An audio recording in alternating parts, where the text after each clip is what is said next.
Bonjour, bienvenue dans le 15h30. Nous sommes mardi le 13 juin.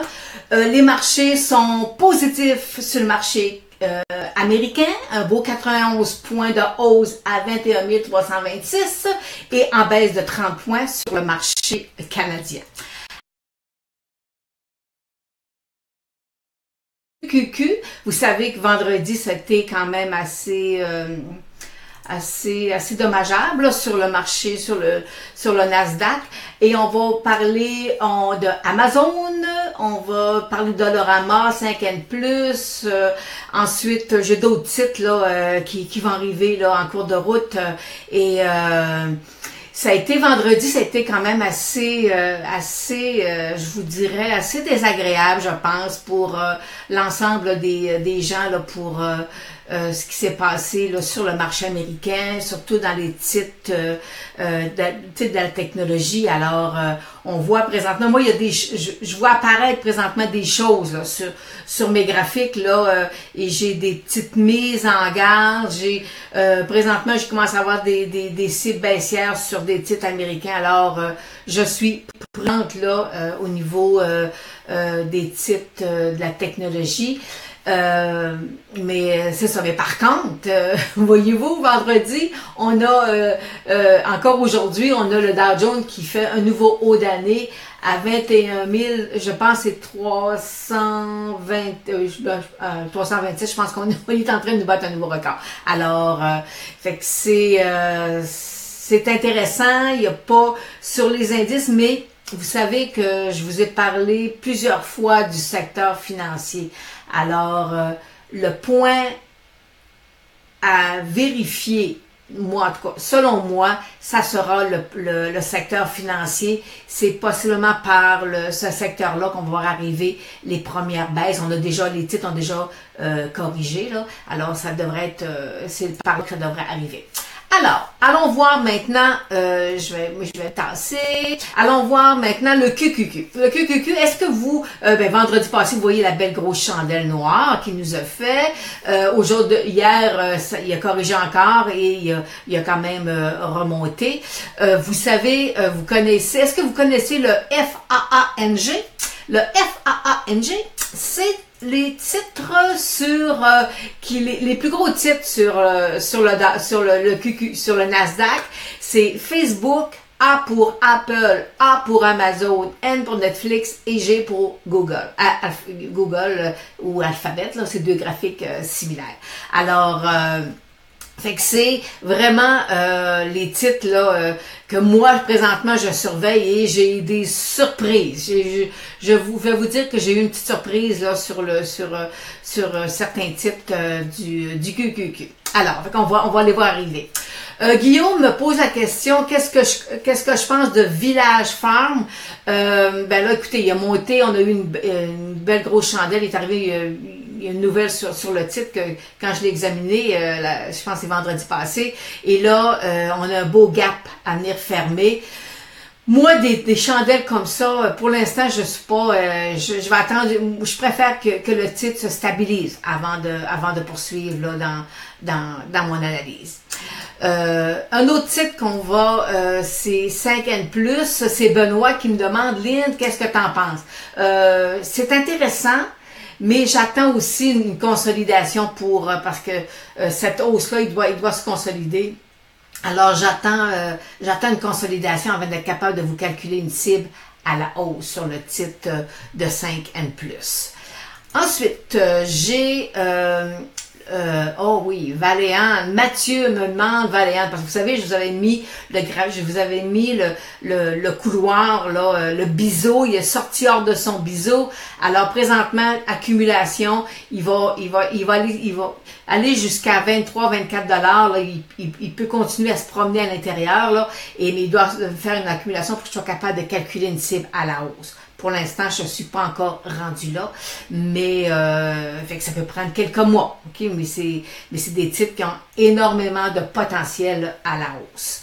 Ensuite, on a eu aussi c'est officiel, la fusion de Verizon avec Yahoo. Alors, c'est un titre qu'on termine l'analyse du titre.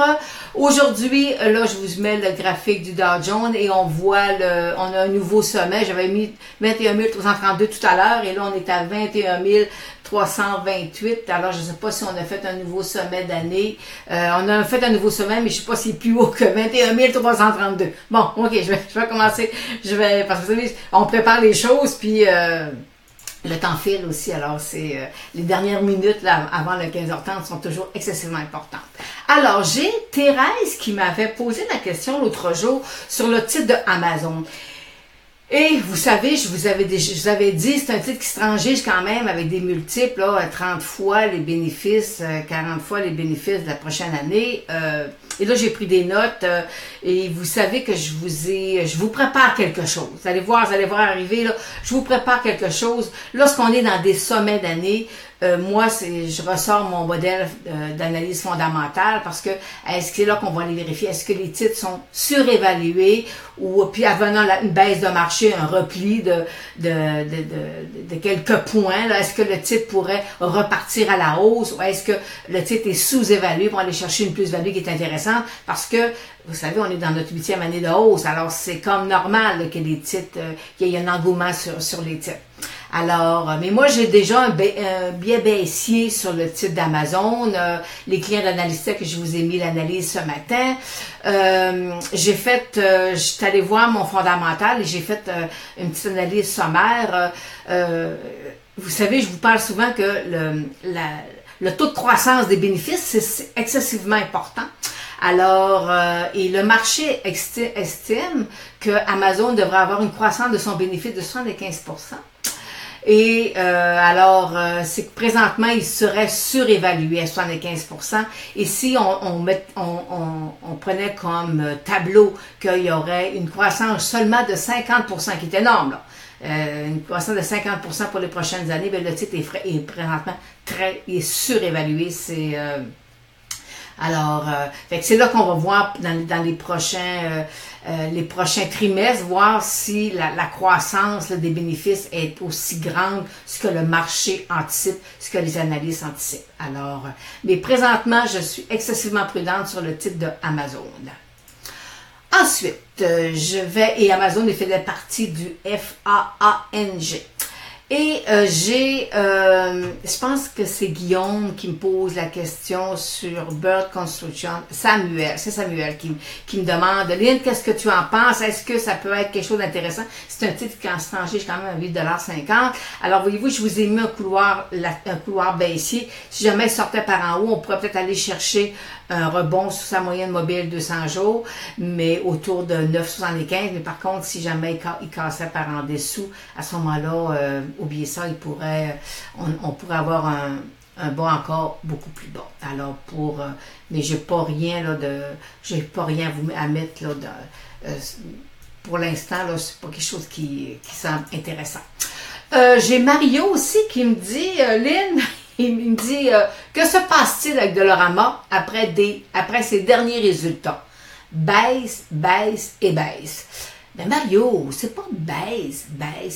C'est tout à fait normal avec de très bons résultats que le titre a monté et que là, il y a eu un repli. On est la 5e journée de baisse, c'est pas dramatique comme tel.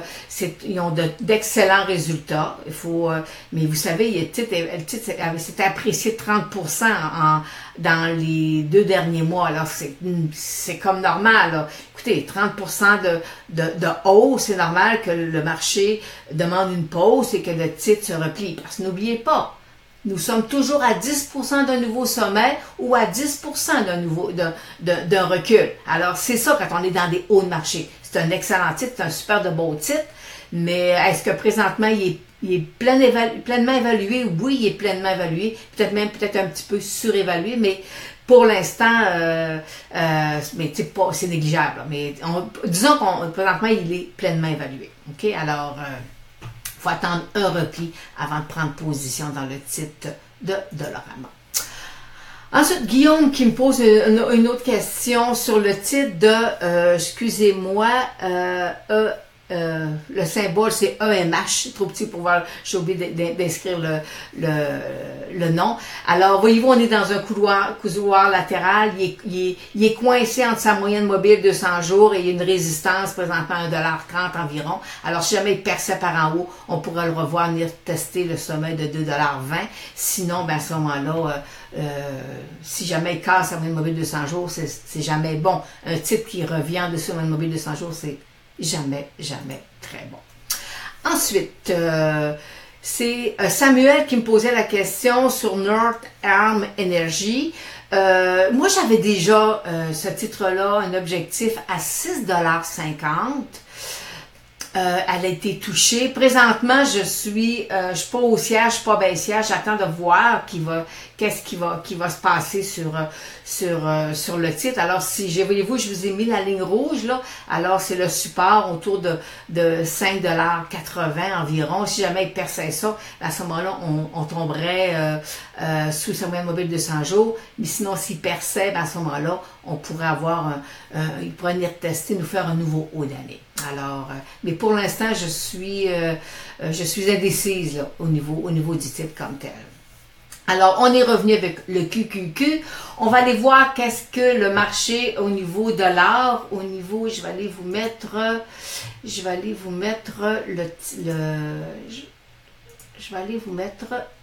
Voyez-vous, je vais aller vous mettre là. Moi, je vais me tasser. Je vais vous mettre. Alors, là, on a avec le Ichimoku. Je vais aller vous enlever l'Ichimoku pour vous permettre d'avoir une meilleure vision présentement de ce qui se passe sur l'or. Alors, on est à 1266 l'once et on a un bon plancher à 1240. Mais vous savez, je ne suis pas nécessairement haussière. J'étais haussière, mais je suis dans une vague 4. Je ne suis pas plus énervée que ça sur l'or. On a eu un double sommet. Est-ce qu'il est en train de nous faire un M? Peut-être, un M. Alors, ça serait... fait qu'on va voir, là, si jamais il perce, à ce moment-là, sa jambe, si jamais il redescend à 1240, ça pourrait être un petit peu plus difficile pour l'or. Et allons voir le pétrole. Le pétrole à 46,53, on est dans un bas aussi. Alors, c'est ce qu'on va falloir vérifier, là. Est-ce qu'il veut s'accumuler sur le 46 $? 46, il pourrait peut-être même à la rigueur 45, puis se revenir à une jambe haussière. Ça serait peut-être intéressant, fort possible même. Alors, allons voir maintenant au niveau de ce que le marché nous offre comme fermeture. Attendez-moi, je vais revenir. Je vais vous mettre ça comme ça. Alors, présentement, nous avons comme le marché américain est en hausse de 85 points à 21 321. On a un nouveau sommet sur le Dow Jones. On ne l'a pas par contre sur le S&P 500 et nous avons sur Toronto une baisse de 12 points. En tout cas, la baisse est moins grande là, que tout à l'heure. Et alors, on est à 15 369. Alors, c'est ce qui termine aujourd'hui le Facebook Live de mardi. Demain, je suis absente parce que j'avais des rendez-vous de prix déjà de longue date. Alors, je suis pas ici demain. Alors, je vais être avec vous jeudi. On va faire un survol et je vous prépare quelque chose de vraiment intéressant là pour les gens. Puis c'est quelque chose de vraiment spécial. C'est juste pour la communauté Facebook. Je vous prépare quelque chose pour vous tous. Alors, si ça se fait pas au début de la semaine prochaine, on devrait là, vous arriver avec quelque chose. Et n'oubliez pas, canalistech.com, c'est le site d'analyse technique le plus prolifique au Québec. Alors, on se dit à la prochaine, jeudi. Bye!